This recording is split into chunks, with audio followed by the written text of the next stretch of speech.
परमहंस योगानंद जी को इंतजार था उनके शिष्य के दोबारा जन्म लेने का और वह समय आ गया। आइए जानते हैं कैसे। उससे पहले वीडियो को लाइक और चैनल को सब्सक्राइब कीजिए। कई समर्पित शिष्यों को रांची के किसी आश्रम में सद्गुरु परमहंस योगानंद जी अपने सानिध्य से सींच रहे थे। एक दिन काशी नाम का समर्पित युवान शिष्य के अंतर्मन में एक विचित्र जिज्ञासा उठी। हे गुरुवर, आप तो सर्वज्ञ है, सर्वांतर्यामी है। किसी की कोई भी बात भला आपसे कहाँ छिपी है। आप तो भूत भविष्य और वर्तमान तीनों के ज्ञाता है। आपसे अधिक भला कौन जान सकता है कि मेरे भविष्य में क्या लिखा है। कहिए ना गुरुवर, मेरा भविष्य कैसा होगा। काशी के कुतूहल भरे प्रश्न को सुनकर योगानंद जी मौन हो गए। काशी से रहा न गया, उसने अपना हट फिर दोहराया। इस बार गुरुवर का मौन टूटा और भविष्य का रहस्य उद्घाटन करते हुए वे बोले, काशी तुम्हारी शीघ्र ही मृत्यु होने वाली है। आश्रम में सेवा समर्पण से यह बात काशी को उतना आघात न कर सकी क्योंकि सेवा और सद्गुरु को समर्पण जीव को अभय और निर्भय बना देता है। काशी ने ये सुनते ही दोनों हाथ जोड़ नेत्रों को मूंद लिया, सिर को श्रद्धावत झुका लिया। उसके भीतर से भावनाओं का झरना फूट पड़ा। हे गुरुवर, मृत्यु के बाद अगर मुझे दोबारा मानव का चोला मिला तो आप मुझे स्वीकार कर लोगे ना। मुझे संसार की भीड़ में से ढूंढकर अपने श्री चरणों में ले आओगे ना। आपके श्री चरणों का आश्रय मुझे दोबारा मिल पाएगा ना गुरुदेव।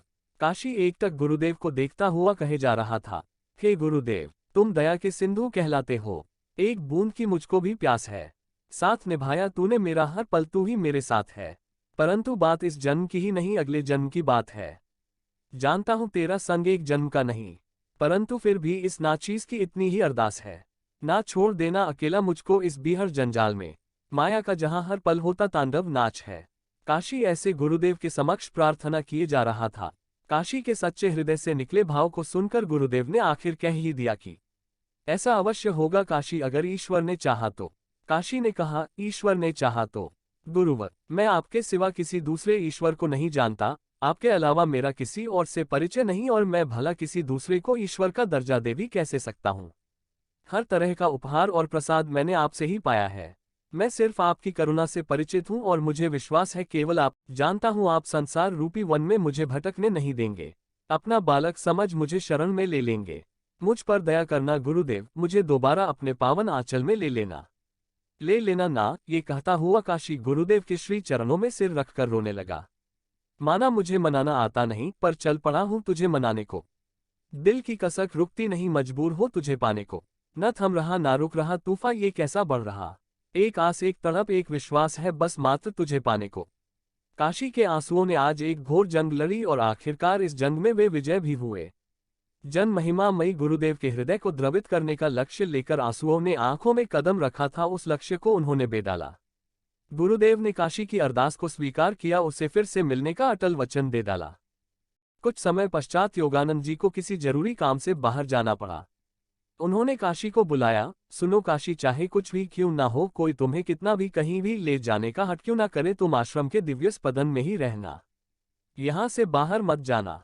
काल के सर्प का फन दुर्गम से दुर्गम स्थान पर छिपे शिकार को खोज लेता है, परंतु मेरी आज्ञा के सुरक्षित किले में बैठे भक्त का वह काल कुछ नहीं बिगाड़ सकता।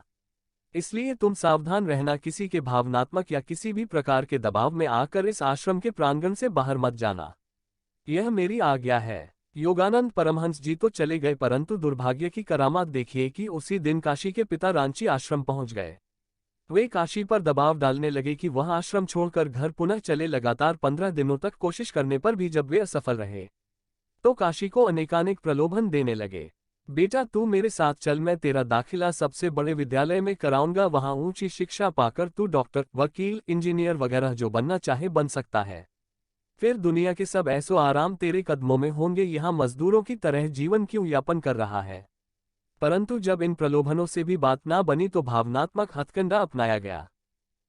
काशी, बस एक बार अपनी बीमार मां को देखा, फिर तू भले ही रांची लौट आना। क्या पता तुझे देख वह फिर से हरी हो जाए। जिसने तुझे जन्म दिया है, क्या उसे तू एक बार अपना चेहरा दिखाकर नया जन्म नहीं सकता। काशी अडीग रहा। गुरु भक्त की निष्ठा के सामने सांसारिक पिता को बार बार घुटने टेकने पड़े।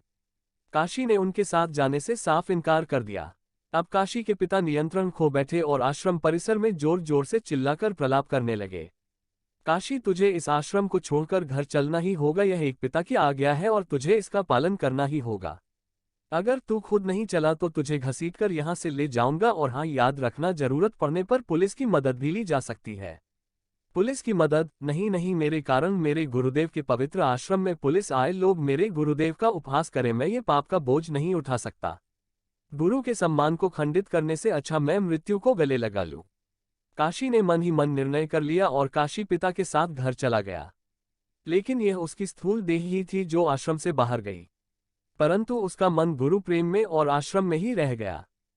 दूसरी ओर काशी के पिता सफलता का अनुभव कर रहे थे, परंतु असलियत में यह उनकी हार थी, सदा धिक्कारी जाने वाली हार, जिस अहंकार को तुष्ट होता देखकर वे खुशी के उन्माद में खोए थे। दरअसल वह जीवन भर रिसने वाले विषाद की मवाद थी।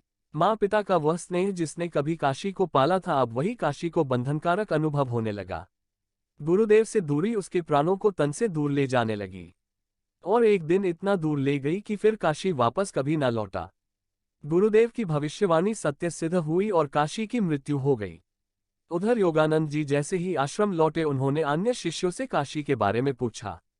सर्वज्ञ अंतर्यामी गुरुदेव पूछने की केवल औपचारिकता निभा रहे थे, मानो वे कुछ पल के लिए अपनी सर्वज्ञता भूलना चाहते थे, अपनी दूरदर्शिता पर पर्दा डाल देना चाहते।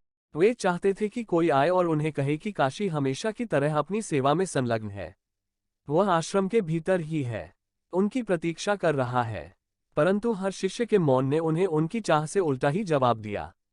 जब उन्हें उनके पीछे से आश्रम में घटी एक एक घटना का पता चला, तो वे तुरंत कोलकाता के लिए निकल पड़े। काशी के घर पहुंचते ही उन्हें सबसे पहले जो लोग दिखाई पड़े, दुर्भाग्य से वे सूतक वस्त्रों में खड़े थे। योगानंद जी का संदेह अब विश्वास में बदल गया। योगानंद जी काशी के पिता के पास पहुंचे और वेदना भरी आवाज में बोले, छीन लिया ना तुमने मुझसे मेरा काशी।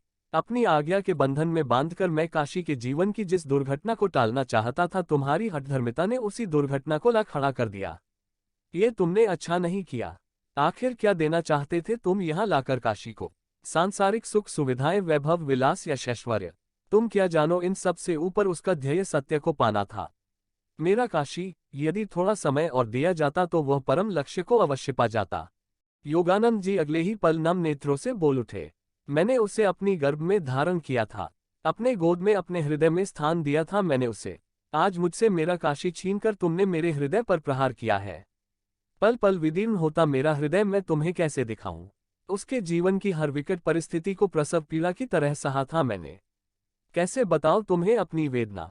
तुम नहीं समझ सकोगे, कभी नहीं, क्योंकि तुम केवल एक सांसारिक पिता हो और मेरा काशी मुझ में सब संबंध खोजता था, माँ, बंधु, पिता, भाई। मैं भी हर संबंध में छिपा प्रेम को उस पर लुटा देना चाहता था। तुमने मेरी पूर्ण होती अभिलाषा में बाधा उत्पन्न की है। तुम ही कारण हो, तुम ही। आज दो पिता आमने सामने थे, एक वह जो ऊपर से नीचे लाने वाला है और दूसरा वह जो नीचे से ऊपर ले जाने वाला पिता है। एक जीवन से मृत्यु की ओर ले जाता है तो दूसरा मृत्यु के बाद आरंभ होने वाले जीवन का मार्ग सुझाता जाता है। एक सीमित सा पोखर है और दूसरा पिता विशाल सागर है। एक मोह के विष से महत्वाकांक्षाओं के बादल तले स्वार्थ की बारिश से जीवन को सींचता है और दूसरा पिता बिना किसी स्वार्थ के निष्काम भावना से अपनी कृपा की आकाश तले दिव्य प्रेम के पावन जल से जीवन को सींचता है।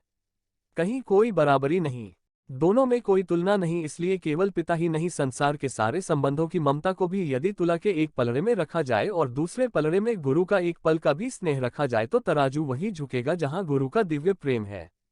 शेख सादिक तो यहाँ तक कहते हैं कि गुरु की डांट भी पिता के स्नेह से बढ़कर होती है, अर्थात बाहर से कठोर होते हुए भी गुरु की स्नेह सागर संसार में कोई तुलना नहीं। काशी के पिता भी आज गुरु योगानंद के अधिकार व स्नेह के सामने अपने को बौना महसूस कर रहे थे। उन्हें उनकी भूल रह रहकर ऐसी टीस दे रही थी जिसका इलाज अब वह किसी औषधि में नहीं था। आत्मग्लानि और पश्चाताप से उनका हृदय भर आया। उनके शब्दकोश में एक भी शब्द ऐसा न था जिसे वह अपनी सफाई में योगानंद जी के सामने रख पाते, परंतु ये कथा यही खत्म नहीं हो सकती। काशी का गुरुदेव से मांगा वह वचन और गुरुदेव का उसे पूरा करने का वायदा अभी इस प्रसंग का घटना बाकी था। योगानंद जी को बेसब्री से इंतजार था उन पलों का जब उनका काशी संसार में दोबारा जन्म लेगा। सुबह उपयुक्त समय आ पहुंचा। काशी ने माता के गर्भ में स्थान लिया। वहीं से काशी की आत्मा पुकार करने लगी, गुरुदेव मैं आ रहा हूं। आपका काशी दोबारा जन्म ले रहा है। आपको अपना वचन तो याद है ना गुरुदेव? मुझे अपना लेना गुरुदेव, मुझे माया के जंजाल में अकेला मत छोड़ना। आपके श्री चरणों का स्नेह, सेवा का सौभाग्य, ये सब दोबारा मेरी झोली में डाल दोगे ना गुरुदेव? ये भीख है उस याचक की जो संसार में बहुत बार बहुत कुछ खो चुका है। मुझे अपने पास बुलाकर धनवान होने का गौरव दे देना गुरुदेव। मैं आपके अभाव की दरिद्रता को कदापि सह नहीं सकता। काशी मानो गर्व से अपने गुरुदेव प्रार्थना कर रहा था। अगर तू नहीं है मेरी जिंदगी में, नहीं जिंदगी से है कोई वास्ता।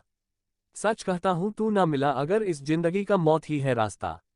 विवेकानंद जी के शब्दों में विवेकानंद जी कहा करते थे, जिस समय एक सच्चा प्यासा पानी की तलाश में निकलता है, पानी के सिवाय किसी और विकल्प को स्वीकार नहीं करता, तो ऐसे प्यासे के लिए मानो नदी में भी ऊंची ऊंची लहरें उठती हैं, तूफान आ जाता है। वह जल राशि भी उस संतप्त हृदय की प्यास से व्याकुल जीव की प्यास को शांत करने को व्याकुल हो उठती है। गुरुदेव योगानंद के साथ भी कुछ यही घटा। वे अपने शिष्य काशी के लिए व्याकुल हो उठे, जो समस्त मानवता को धैर्य का पाठ पढ़ाते हैं। ऐसे गुरुदेव भी प्रेम के वश होकर खुद ही धैर्य की परीक्षा में उत्तीर्ण हो गए। कुछ दिनों के बाद योगानंद जी ने एक द्वार खटखटाया। दंपत्ति बाहर आए। क्या आपके यहाँ कोई संतान जन्म लेने वाली है? दंपत्ति ने हैरानी से एक दूसरे की तरफ देखा और फिर प्रश्नवाचक दृष्टि से योगानंद जी को देखा। आपको ये सूचना किसने दी? योगानंद जी ने कहा, इस प्रश्न को छोड़िए, आपके लिए इतना जानना ही काफी है कि आपके यहाँ एक पुत्र जन्म लेगा। उसका वर्ण गौर और मुखाकृति चौड़ी होगी। उसके माथे के ऊपर सामने की ओर झुका होगा, घुघराले बालों का गुच्छा होगा। उसकी वृत्ति आध्यात्मिक होगी। परंतु आप ये सब कैसे कह सकते हैं? क्योंकि आपका होने वाला पुत्र मेरा शिष्य काशी है। मेरा काशी। दंपत्ति के आग्रह करने पर योगानंद जी ने उन्हें सब कुछ विस्तार से बताया। सारी घटना को जानने के बाद दंपति भी स्वयं को सौभाग्यवान समझने लगे कि वे इस अलौकिक लीला का हिस्सा है। उन्हें गुरुदेव की सेवा करने का सुअवसर मिला है। आखिरकार वह सौभाग्यशाली पल ही गया जब काशी ने जन्म लिया। ठीक वैसा ही रूपक जैसा गुरुदेव ने बताया था, और उसके जन्म लेते ही गुरुदेव उसे दर्शन देने वहां स्वयं पहुंचे। कैसा होता है ये गुरु शिष्य का अलौकिक प्रेम, कैसा होता है ये गुरु शिष्य का अलौकिक संबंध, जिसके समक्ष काल भी हाथ जोड़कर नतमस्तक हो जाता है। इसलिए गुरु शिष्य का संबंध पवित्रम संबंध है। संसार के तमाम बंधनों से छुड़ाकर यह संबंध मुक्ति के मार्ग पर प्रशस्त करता है। ये संबंध जीवन पर्यंत का संबंध है। ये बात अपनी हृदय की डायरी में स्वर्ण अक्षरों से लिख लो।